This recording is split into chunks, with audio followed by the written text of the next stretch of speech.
Hi, this is Sifu Slim, and I'm coming to you live from Kitzbühel, Austria, and I'm excited to bring you episode 2 on this subject of female hormones. And I'm joined by Christina Marie, who's in Oahu, and she has some wonderful things to share as well. You want to say hi, Christina?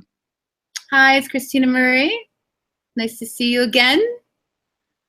And so we've been going through some things historically, and this is one of the problems I think we have with deciding on how to handle problems. We don't often look to the trajectory of history, the psychology, the sociology, so we can find out how did we get here. You know, we modernites in this modern world, we're doing a very good job of using up all the resources, developing weapons that can destroy many of the inhabitants and the plant matter and the animal matter, bacteria matter on this planet, but we're not looking to the sustainability of our heritage, which the oldest fossil we found is about 6.8 million years old. And so we got here because of all the stuff that came before us. So why not look at some of the practices that worked and didn't work and try to massage that into something that works for us? So I'm going to share something that we've all seen. They are stories of the Native Americans that were prevalent in the movies, the Cowboys and Indians, when I was growing up. And you can still see this with Kevin Costner's movie, Dances with Wolves. They show you a nice picture of a tribe where the white men and the federal troops are invading their territory. So these are two books that relate to that time. And they show you that even in a hunter-gatherer tribe, you still had women's needs not always being satisfied, and what this did to the tribe. So learning the operating system. One book I'm going to suggest is called Red Cloud. The subtitle is, the full title is The Heart of Everything That Is, The Untold Story of Red Cloud, Legend. And that was written by Bob Drury, D-R-U-R-Y, and Tom Clavin, C-L-A-V-I-N, in 2013. Now, I've been reading books my entire life, and there's some that shook me to my timbers and from head to toe. This is one that had a tremendous impact on me. And my girlfriend at the time, she read it before me, and she could not put it down, handed it to me next, and I could not put it down. Even though I had 2 jobs and I was working on 2 books, I had to take a little bit of time off from some of my own stuff to read this, because I couldn't put it down. And I wanted to find out what the story was all about, and I wanted to get to the end. Well, this Red Cloud was a Native American living in the 1800s, and he had a tribe where he had a girlfriend, and he was a young man in his late teens. He had a trajectory that could make him the chief or even a sub-chief of the tribe where he lived, of the Ogallala Sioux, which were sort of the bad asses of his era. Many of the other native tribes feared them because they were such fearsome warriors and did a lot of stealing of horses and of other tribes' goods and killing. And this Red Cloud, who was a very attractive guy, was able to move along that tribe because his mother came from the wise men. In his particular tribe, they had a wise men leader and then a wise men medicine man type person that would do more of the healing. And so how did you buy influence in that tribe? It's very similar to what we have today. You bring them the best deer that you hunted, and Red Cloud as a young man was a good hunter, so he would bring them the best cuts of meat and help them out, and that would buy favor. And so he was on this trajectory, which was a good trajectory. So this woman, his girlfriend at the time, saw this and fell in love with him, and maybe she had the heart connection even without his ability to hunt and without his trajectory to be a future leader. And she fell in love, and they fell in love, and they had this wonderful relationship. However, this poor guy had to marry the right woman. And so eventually that's what he did in order to be the tribal leader. And what happened to his girlfriend at the time? Her heart was broken, and she went out and she hung herself. How sad is that? I mean, you feel this if you're an emotional person, you feel that pain. And so these two journalists wrote this book that tells you the story of this. He's the only Native American chief at the time of the white people who ever won a war. It's called Red Cloud's War, not just a battle. He won a war against the federal troops, and he was taken to Washington, D.C. on trains 2 times in the late 1800s, in the 1870s and 80s, I believe. And he got to meet with senators and high diplomats in Washington, D.C., because they wanted to talk to this guy and make a peace. I'm surprised they didn't poison him or just outright kill him. So that's one book I encourage people to read. And then another Native American book is Empire of the Summer Moon, Quannah Parker, Quanah Parker, and the Rise and Fall of the Comanches, the most powerful Indian tribe in American history. And so that's a book that I also encourage people to read. 2011, that came out. And Quannah Parker is a dark-complected, very tall Native American Comanche that's in the South, in the Texas area. And he didn't win a war, but he wreaked havoc on the white settlements in that area. And his mother was white. She was swept up on a raid by the Comanches when she was 12, and she was raised in this Comanche tribe. And what happened to her was she might have even been 8, but she lost her language for the most part, but she embraced their life. Even though she was abused, even though she was raped, she embraced that lifestyle. And when she was finally, quote unquote, rescued by her cousins, her parents were killed in the raid, she ran away. She wanted to go back. She did not want to live in a house with the modern attire, the male-female relationships of the time. This would have been in the mid-1800s, and she wanted to go back to the time of her time with the Comanches. Unfortunately, that transitioned into the Native Americans being enslaved, basically put onto reservations, and their historic cultures ever being changed. So those are 2 books that I encourage people to read, because you'll see the transition from hunter-gatherers, where you had some of the same problems with male and female and power struggles, but then you move into the modern era, which is what I would like to discuss now. But do you have any thoughts on some of these things I've shared, Christina? Well, as you were speaking, I was thinking about Marianne Williamson and a lot of her work, and that she has a great book for women. It's called A Woman's Worth. Very easy read, and it talks about just being a woman and everything that encompasses. But what I was thinking about when you were talking about the woman who killed herself, and because her heart was broken, and you were talking about the woman who wanted to go back to the abuse, and there's conditioning and a sense of going back into the swamp, because it's our swamp, it's what we know, right? And for a woman, I was just reading this quote, water is the shape of its container. So women are like water.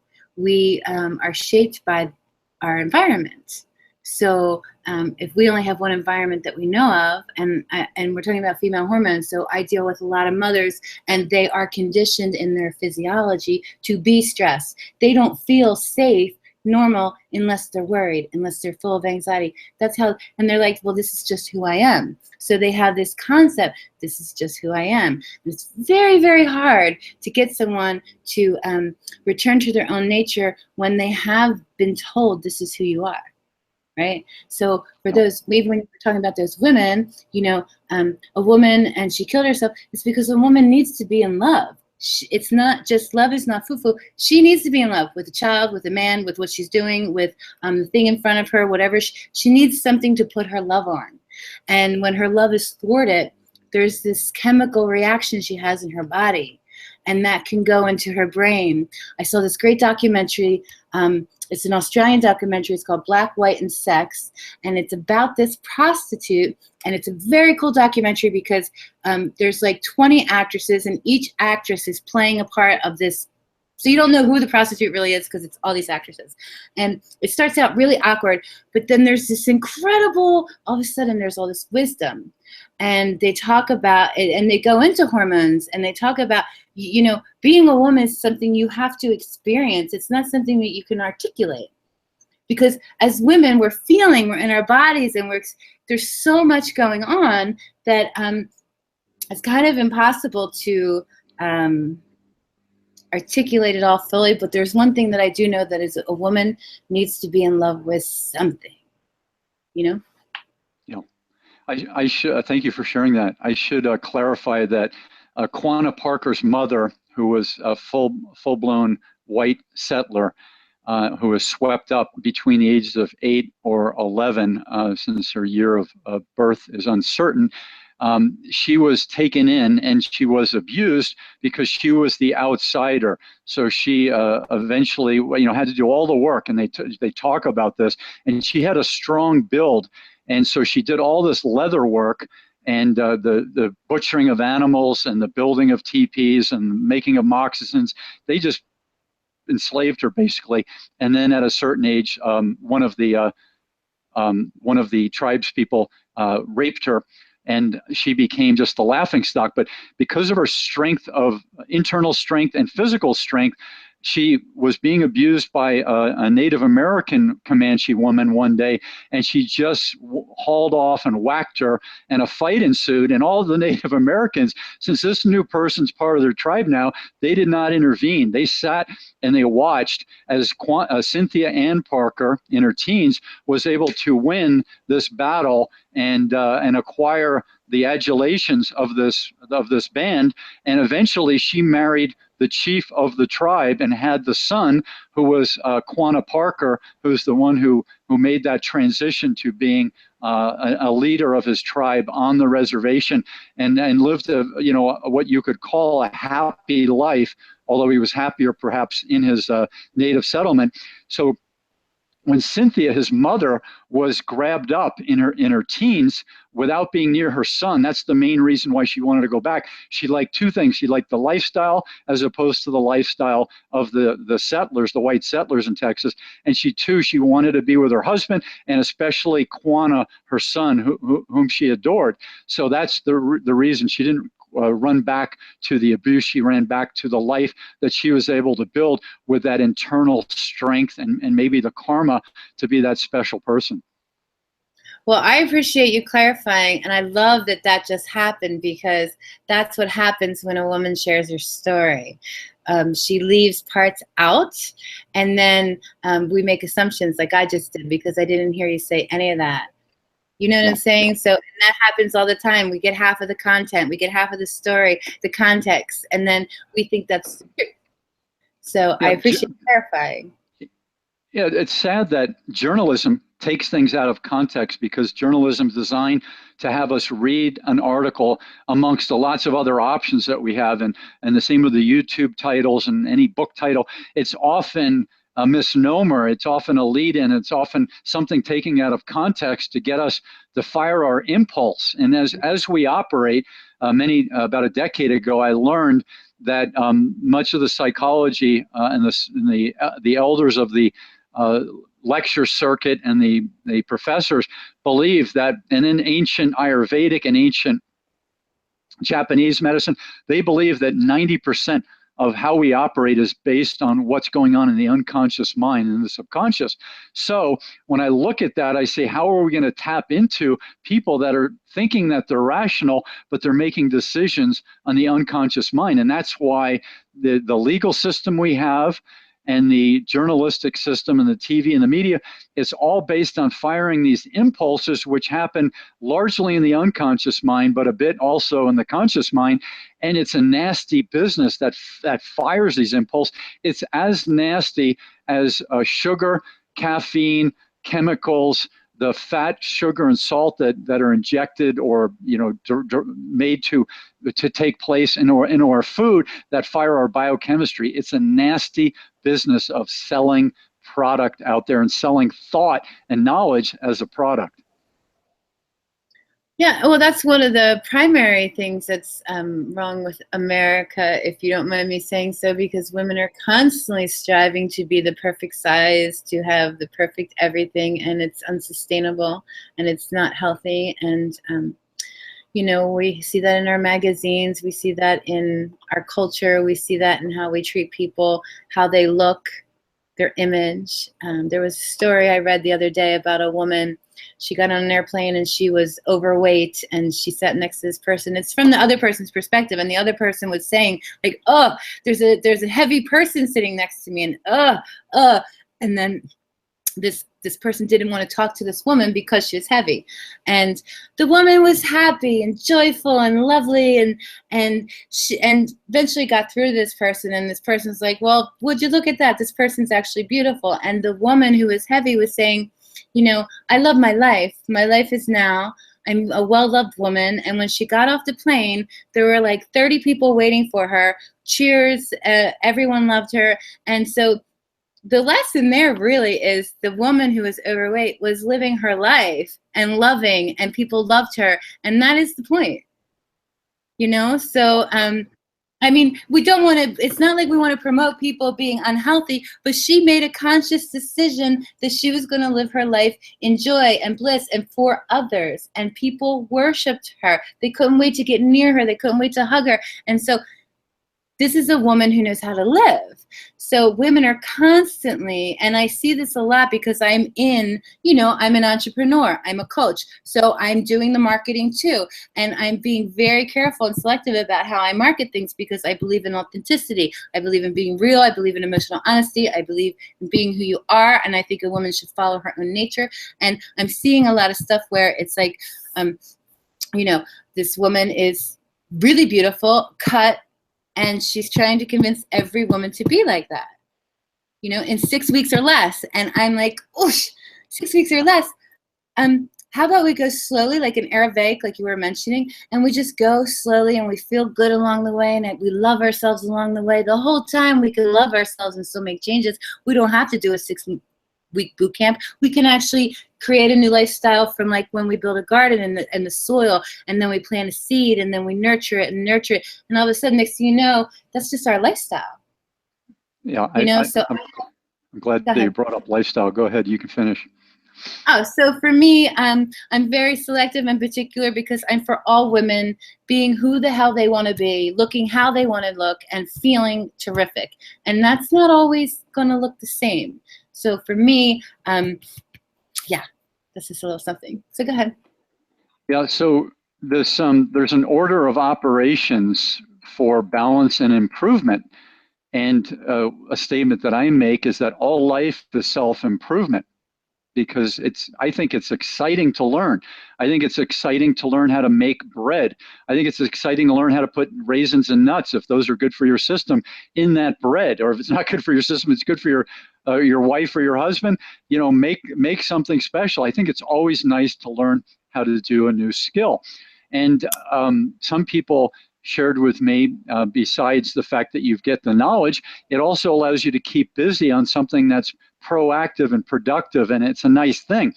And when I was going through a tough time about a year ago, I talked to my father. I said, I'm feeling a bit depressed. And his answer was, he's born around the heart of the Great Depression in 1930.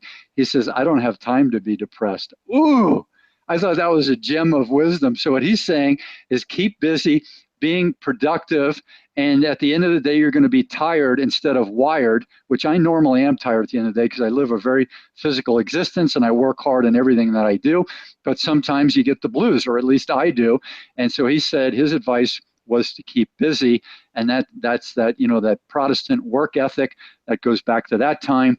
I think you should also know how to handle downtime. And me being communal in a downtime situation, we talked about Christopher Hitchens at the soirees and being the center of attention and having lots of fun interactions. I love doing that. I don't always have to be the center of attention. I could be on the side of that center of attention, but I love participating in that human interaction, in that communal downtime. How about you?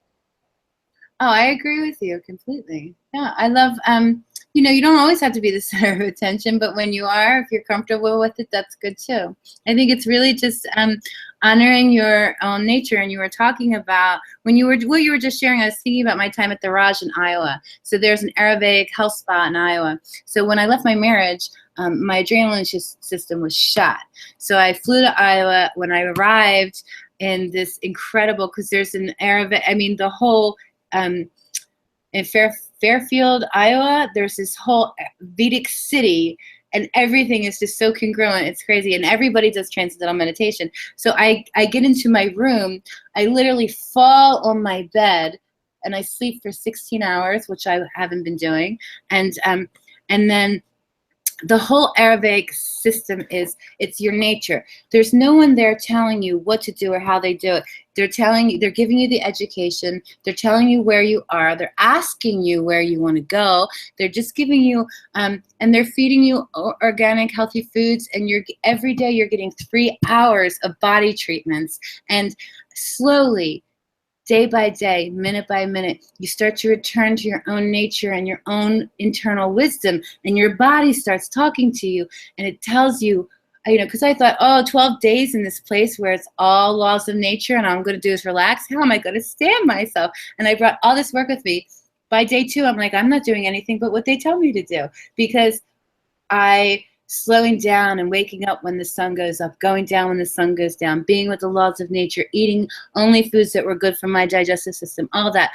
I swear, if I didn't spend that 12 days, I wouldn't be in Hawaii right now. I wouldn't be doing what I'm doing, because I needed to realign with my own nature, which is, I think, important for all women to do, and as you're saying, for everyone, quite frankly. Like earlier you were talking about, what did you say about putting your feet in the earth? Grounding. Part of my physical practice is to ground and have others take off their shoes and touch concrete, grass, sand, water, anything that's grounded. You have that wonderful electron transfer and many other benefits. Even touching soil does something different than grounding, but it affects our biochemistry, because that's through evolution. There are all these gifts of evolution. Hunter-gatherers got that through normal living. As soon as you put on shoes with rubber soles, you started to remove that. As soon as you moved inside and you lived inside of drywall and a vehicle, then you were removed further from nature and touching that ground, touching earth, touching plants. And that's something that our biochemistry craves, because that's what we evolved to do. And you can't argue with it. There's a book called The Nature Principle, and I encourage people to pick that up. But it's obvious when you take an inner city kid that has all kinds of dysfunction out to the country, the universe that's exposed to this person out there at age 12, at age 18, whatever the age, you could take a 60-year-old, and that nature does something to them that's quite healing, and that resets them, so that there's oftentimes this reaction of freedom, of removing of the anxiety of connection to nature that's so special that you wish you could do it more often. And that's something that we can touch on in a minute. How do we do more of that in the busy, modern, often urban area? But maybe you have a comment you'd like to share. Well, when I do my programs, I try to make it very simple. And one of the top things, I have this 8-week program, and every week we try on something new in each pillar. So it's self-love, open heart, reverent communication. And so for the first week, all we're doing is drinking warm water every hour until 7. And that's the only thing the women have to do from a physiology standpoint, is what they're doing is they're teaching themselves the value of just nourishing their own body with warm water. And it's a very Ayurvedic thing to do, because it also cleans your digestive system. And when our digestive system is clean, because there's 5 feet going on there's a lot to do, we start to feel better. And sometimes women are amazed at just that one simple thing: warm water every hour until 7 p.m. And the next day they wake up and they feel like a totally different person. It's unbelievable to them that something as simple as water can change their mental state, because their body, there's that connection, that mind-body connection. And then maybe the next week we'll say, eat the rainbow. Make sure that you're just eating colorful foods. And I don't put too much stress or emphasis on this, that, and the other thing, because I really want women to do what is going to work with their lives, because I'm aware they have children and husbands and jobs. And so if you put too much on a person that already has all this stuff, then they're going to drop off. But if you just do the water, and they're like, wow, I feel amazing, it's just water. And then they're like, what's next? So then you know, and that's the Ayurvedic way. It's like, just gentle. Be gentle about it. And women need gentle, but women don't want gentle because their physiology is like, you know, they just want the next thing, and what's the next thing, and what's the next thing. And that's really, yeah, so that's some of the tips I do. Yeah, that's wonderful. So you're sharing on going to a retreat, and imagine going on a retreat, programming that into your lifestyle, whether they're even a 1 day or a 3 day during the year, before you hit the crisis time. What would that do to you? Boy, if you go into a psychologist for maintenance, which very few people do, is percentage-wise of the people who do go, most go in for crisis or an ongoing big issue. But if you get on some kind of a maintenance level of functionality in the mind, body, and spirit, and you go in to see a counselor where you're in that state, think of all the positive things that they can do. They can keep you at that good level you're on, or maybe help you get to a higher level, so that it's not just dragging yourself with maybe someone's help out of a crisis situation, or going to the retreat when there is a crisis. So definitely go when you have a crisis, but also I encourage people to think about the maintenance. And that's the first website I had, maintenanceworkout.com, because my idea was that it didn't make any sense to me that in the 60s and 70s, most of us looked pretty good. Most of us were doing some recreation, eating the right things, and many people were working the 8-hour job and not being married to this job full time. Many people were. There were always people who were going full steam on work 7 days a week, but many people looked pretty good in the 60s and 70s. And then what happened is we moved into the sedentary lifestyle, and we moved into horrible food. We moved into higher stress, disconnected families. The list goes on. A litany of horrible lifestyle events ensued: high sugar diets, corn syrup, many, many things, compromised lifestyles. And then you had this obesity crisis that followed up. First, overweight crisis, inactivity, stress, and then this obesity crisis. So I said, you know, we're doing all of this transformational fitness, transformational medical appointments, et cetera, psychological appointments. What about maintenance? What about getting fit?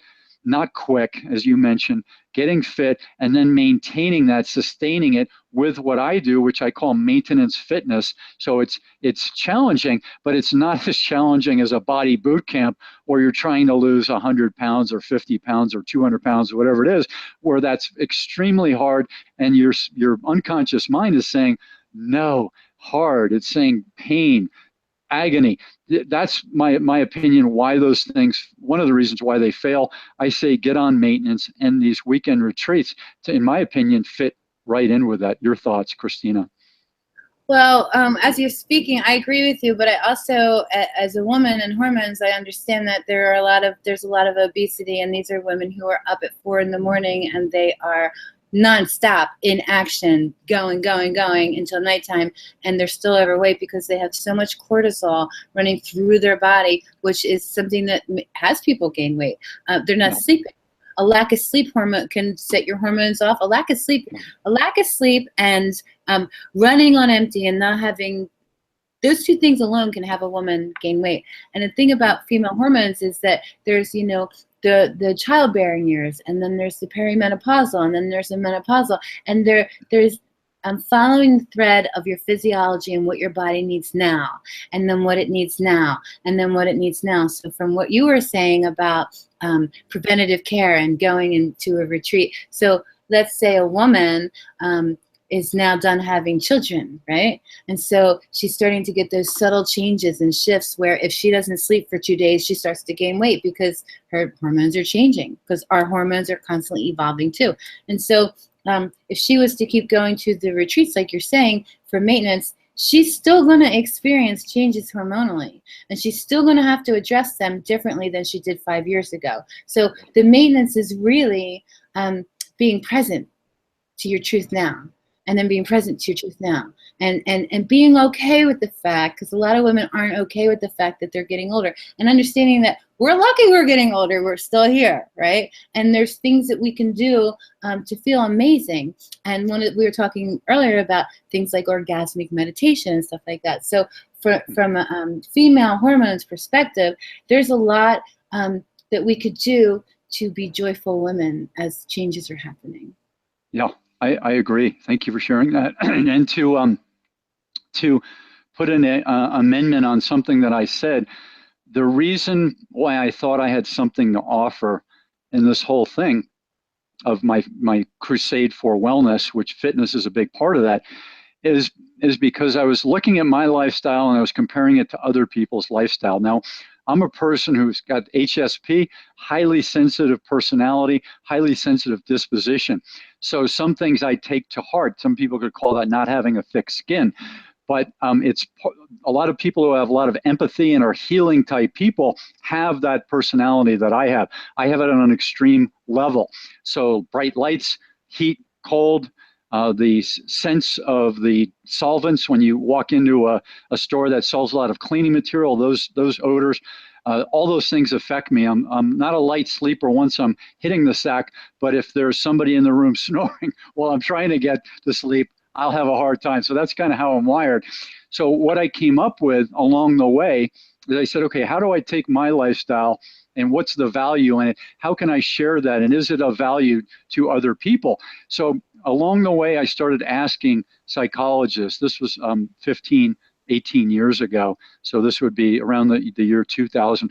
I started asking them, what is driving this huge increase of the people needing psychological appointments? And there's a very lengthy list of reasons why people go to see a counselor, marriage and family counselor, what have you. A bereavement counselor, whatever and they're also groups, small group gatherings. And many of these people told me the new thing on our list of why people are coming to see us are sleep disorders. So I said, So back to my physical activity, I say that because of the physical activity, I'm using mind, body, and spirit in a physical way, letting out a lot of emotional and physical energy, resetting things, balancing the hormones. At the end of the day, I have what I call the good poop, which means I'm pooped out in a good way. I am not exhausted typically, like some people who are wired from work, more emails, more computer, more phone, more driving, more meetings. I know people that work in that, and I have worked in that, and that's exhausting in what I would call a non-healthful way. It's like you're wired at the end of the day. So that's why I say do the physical stuff in the morning. Not everyone can do it, but I do it in the morning because at the end of the day, you often are so exhausted that you don't have the energy to go do the physical. So if you get out of the way in the beginning, and then you do some stretch breaks during the day. I do them each time I go to the restroom.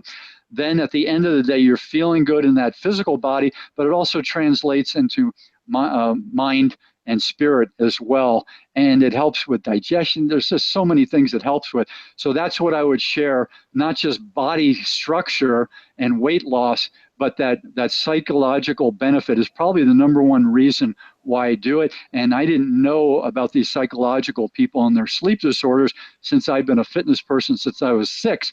I just kind of did that, and it allowed my mind, body, and spirit to function at a level that allowed me to survive and sometimes thrive in this very challenging life that we have. Your thoughts, Christina?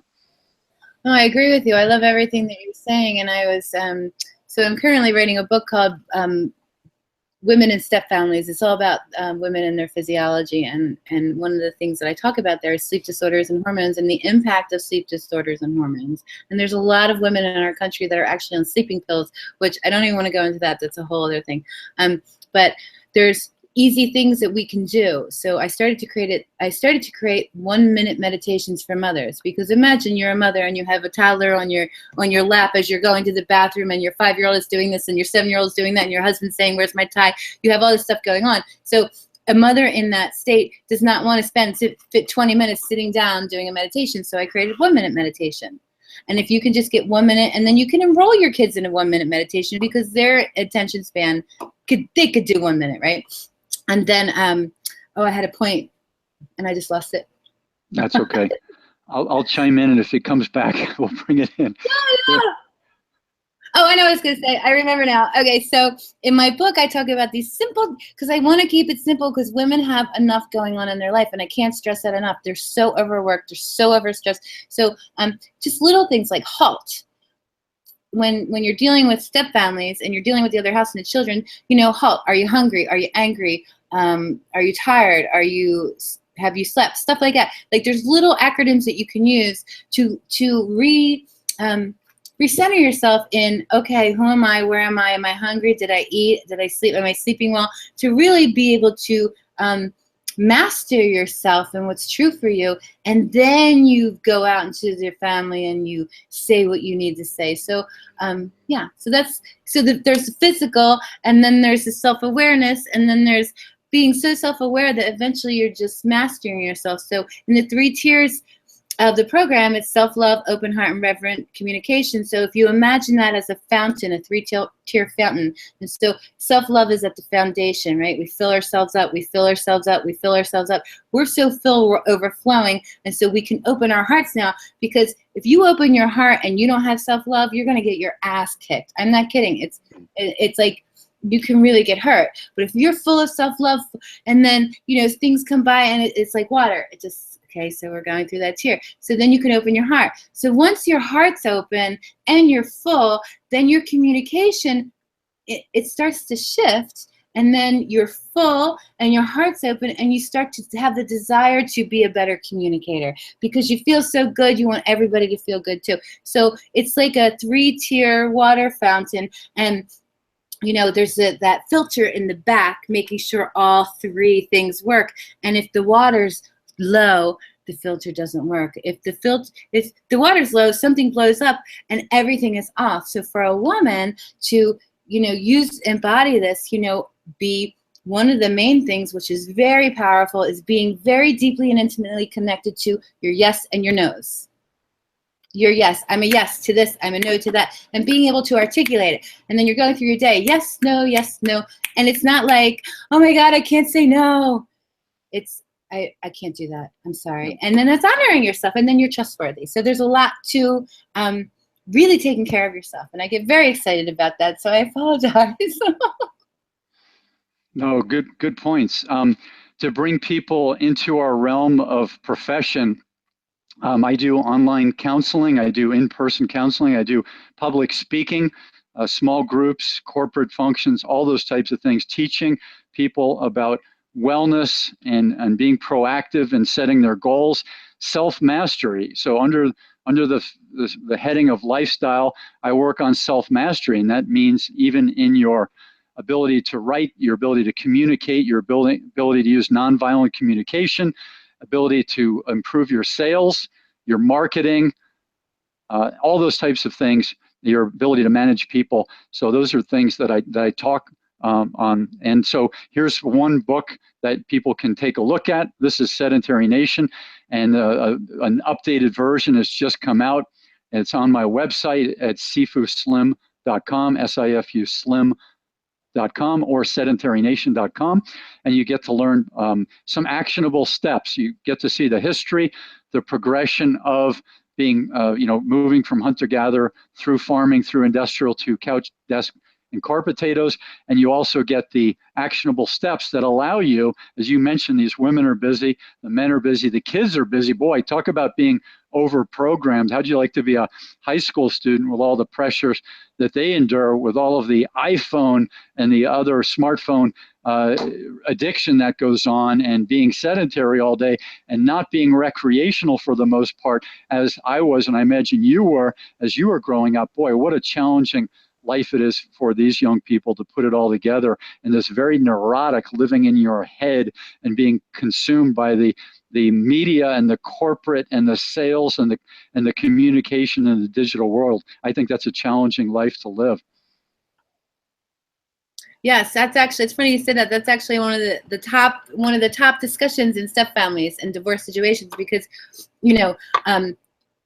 there's culture, there's ancestor, and then there's culture, right? And the culture today is the more your child does, the better parent you are, right? And so you have a divorce situation where one parent wants their child to be in extracurricular activities 24 hours a day, 365 days a year, and another parent wants to take their child hiking and be in nature and then have family gatherings.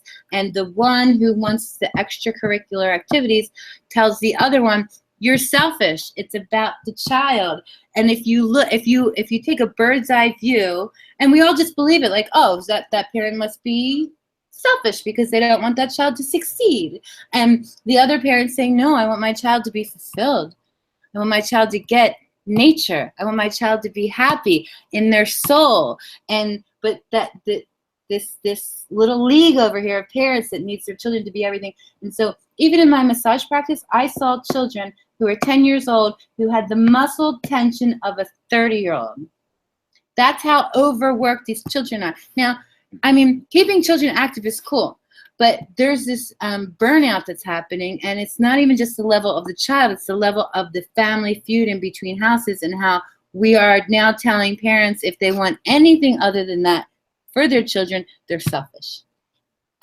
Yeah, this is fascinating. So besides the other things I've shared about the top headings of what I do, you know, lifestyle and self-mastery and living, you know, authentically and having downtime, all these are major headings in my personal philosophy and personal lifestyle program. There's the over-programmed person in the culture. The ethic of this culture, the cultural zeitgeist, is that more is more. And if you look at a resume or a college application, the background of someone who's coming to speak, you often look at more is more degrees, more job experience, more hours at work, more varsity tennis teams and golf teams and all these other teams that someone's been on, more international debate team type stuff and soccer, international soccer clubs. The more is more ethic, it pervaded probably since the 1960s, but heavily in the 90s and up through now. And I'm a less is more person, back to the hunter-gatherers, where you're looking at a tribe functioning, happiness, downtime, letting your system, your neurological, your physiological system rest, and having time for intimacy. I mean, if two people are taking a nap and they're healthy people with healthy hormones, one's going to be either tapping with the elbow or hand or rubbing the other person to fire up that other person's system and saying, hey, let's have some intimacy. Let's share in this experience, this human experience at a different level of this intimacy. And that's the time factor is playing into that. That downtime is so important. If you have to program in when intimacy happens, if it doesn't happen organically, naturally, which is very common, that you'd have to plug that into the calendar, it's a completely different way of living than someone who came in the hunter-gatherer time, whose calendars were answered by the seasons and by cycles of women and by movement of the herds more than it was like we use the Google Calendar. Yeah, so on that matter, in terms of step families, there is a culture that tells a stepmother, you're the second wife and you're not the biological mother, so your life is less worthy. You are not supposed to desire your husband or think that you have the right to have your husband be your husband. And so there's a very insidious message in there, and a lot of stepmothers are very generous in their nature, and they're very loving. And they want to give, and then they overgive, and then they become wicked stepmothers, because there's also biological bullying, is what I call it. Like, I don't have to be intimate with you. I have these children. I don't have to really be your husband. You know, and the mother's like, my kids come before you because you're just the woman who sleeps with dad. And it's like, you know, this is not the stuff that keeps children warm and feeling toasty, where they're used as a reason why people it becomes very dysfunctional, and then the children are living in that, and they're experiencing over burnout, and so there's a lot going on for step families, and it's not good. Yeah. I'm just saying. So yeah. So biological bullying, I hope I get to read something you write up on that, and you may have already, but that sounds like a zinger of an article, chapter, or book, biological bullying. So I'd love to see something on that. Yeah, so that's really just a term of, you know, it's like there's a thing that they coined. It's the Golden Uterus, and that's the mother who stomps all over everybody because she's the mother. And so the biological bullying is a form of, it's very insidious and it's very hard to detect. You have to really go into a family to get it. It's where biological parents bully everybody around them because they feel so guilty about the divorce, and they feel bad, and they feel like their children need to be treated like royalty, and everyone else has to get out of the way. And so they bully everybody with their biology. My children, and my children come first, and and it's a very heavy. In our culture, we like it because we like parents who love their children, so we think it's love, but that's not what it is at all. So there's more to it. Yeah. Yeah, that's really helpful. I'm excited to read more about that. And our roles in society are complementary, but they're very different, and our backgrounds are very different. So I'm open to being exposed to your wisdom and your experience. So this is wonderful stuff. I have one or two more things to touch on, and then we could wind this up. We've talked about hunter-gatherers, just a little bit about farming. So I mentioned the farming. The original farmers, owning the land meant you had power. Power definitely gives you the ability to satisfy what you want to satisfy more than what the other people who don't have the power and the wealth get to do. And that's just the way it goes in the power struggle. You can hire influence when you have that. You can entice people with that power who want to come be part of your ability to survive and thrive in that ethic of economics. So I want to mention that I happened to watch the Waltons on Walton's Mountain. I watched the Christmas special on June 20th, 2 days ago. So I watched it out of season, but it was such a big thing when I was a kid back in the late 70s to watch the Waltons Christmas special. So I wanted to go back and see what that was all about now that I'm an adult in his 50s. And I watched that, and you see the difficulty this family has in the Depression, moving through World War II, sustaining this large family in a time of economic distress. And so there are families that did pull together, that did teach these good values and share the love and have like a Brady Bunch type of existence on the farms. But you also had farms where there was a disconnect in the family. You might have had two parents that got along, but some of the kids ran awry of sticking together with that communal thing and created havoc. You may have a husband who ran off and was laying with, is how the Puritans used to call it, laying with the neighbor or the daughter of the woman that owned the store, the general store in town, and that was creating havoc in this family's relationship. Or the woman might have been running off. You might have had the history of sexual violence in such families. So you had both sides and all different levels of function and dysfunction in these families. And then when you move into the modern people, which was where you and I were born, so I was born in the early 60s, and I wanted to figure out how people were making it work with large families. Five people was large in the 1960s and 70s. Before, large might have been 10 or 12. And so I looked at family relatives' way of handling this. And what I noticed about the woman of the family is she, in my estimation, did not blow fuses, despite being with an alcoholic husband. Had economic issues where he would have gambling issues, and then alcoholism, and then some verbal abuse, and occasionally some physical abuse. That person, how did that woman handle it? Well, she handled, amazingly enough, her lifestyle of raising 5 kids who were more challenging than the kids in my family very well. And so I will share how this person, I think, was wired to handle this. This female hung out with women on a regular basis, had her mother living in close proximity, which meant almost living there because there was so much time spent. So the grandmother of the family was living there. So her mother, so that helped with many of the activities, helped with another woman to talk to, helped with advice. And this elder was a very soft-spoken person who rolled with the punches, wasn't a bully, and was a good sounding board and not a preachy person. So a very good person for this woman with a challenged life to have around. Next, she had golf several times a week, tennis a few times a week, bridge with the women one time a week, and then church on Sunday, and then the tea time with the folks at church afterwards. So this was 7 days a week communing with other women.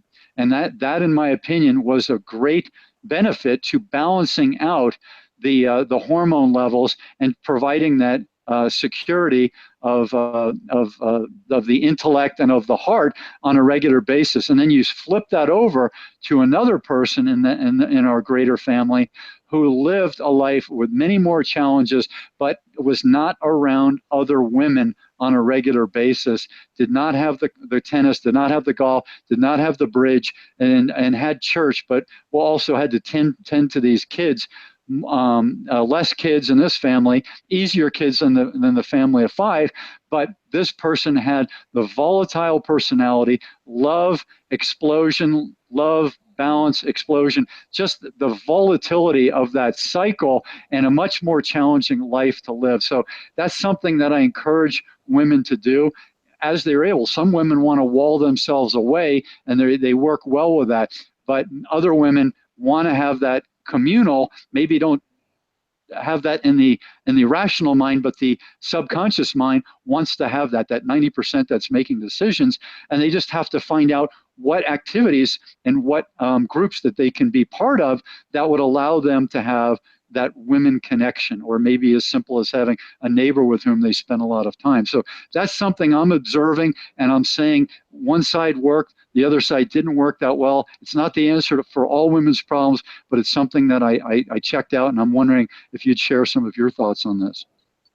I think those are very valid points. I think women who have support by other women could do amazing things. And so I'm a part of a hula hulao here, which is different than just the, you come as a tourist and you see hula. It's a little different. It's a lot different, actually, because it's the foundation of hula as it was intended back in the day. It's very hard. I've been doing it for a year and a half, and I still am not good at it, but I'm working on it. And the thing that when I'm hormonal or when anything's going on in my life, I'll go into hula class, and I'm with my sisters, and I'm learning, and we're all together, and we all love each other, and there's no competition.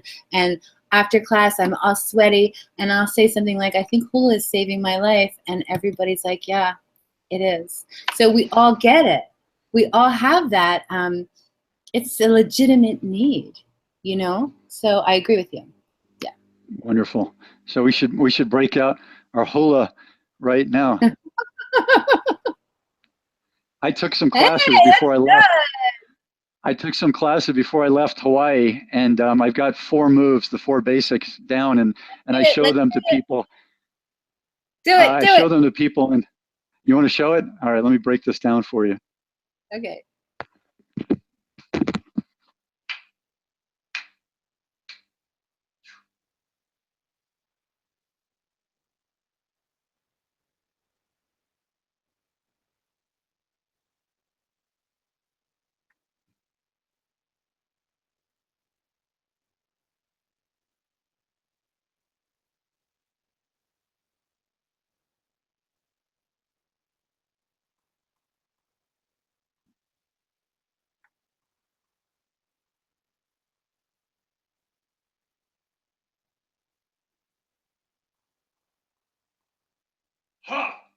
Ah, very good. I'm impressed. Basics.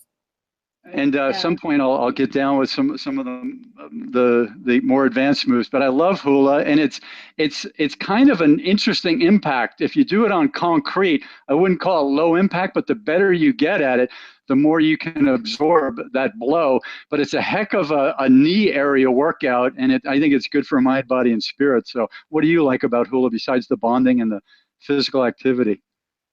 There is, I love everything about hula, actually. And I think when I learn the choreography and I embrace the song and I learn the lyrics and I learn the meaning and the essence of the song and I'm in movement and I'm actually playing out, I'm dancing what the song means, and it's always about love. Always, always, always, whether it's love of the land, love of a friend, love of lovers, any kind of love of children. We're learning a song now. It's all about fish. So I'm learning all these fish movements. Well, when I'm doing hula, because I've been oriented around it, my entire being is full of joy and happiness. So you always see hula dancers smiling. You can't help but smile because it's about love and it's fun. And I could feel in my body, I feel such joy and happiness that it doesn't stop. It never ends. It just gets more joyful and more happy and deeper. And my commitment to it just keeps getting deeper and deeper. So for me, hula is I'm just in love with it. I'm going off camera. No, I'm still on. I guess I could have. You asked. I could have gone further I didn't know I was still going to be on camera. But so this is tremendous. I'm so glad we had the chance to do a few nice videos. And for people who want to get a hold of you for some online or some in-person consulting with you, some therapy, and getting a proper direction that might help them, where should people go? Christina Marie, which is ChristinaMarieWhinnery.com. But if you Google Christina Marie Expanded Consciousness, it'll come right up.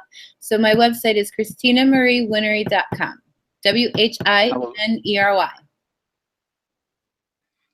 Only one N? WHINNERY. Two N's. There we go, 2 N's. Good.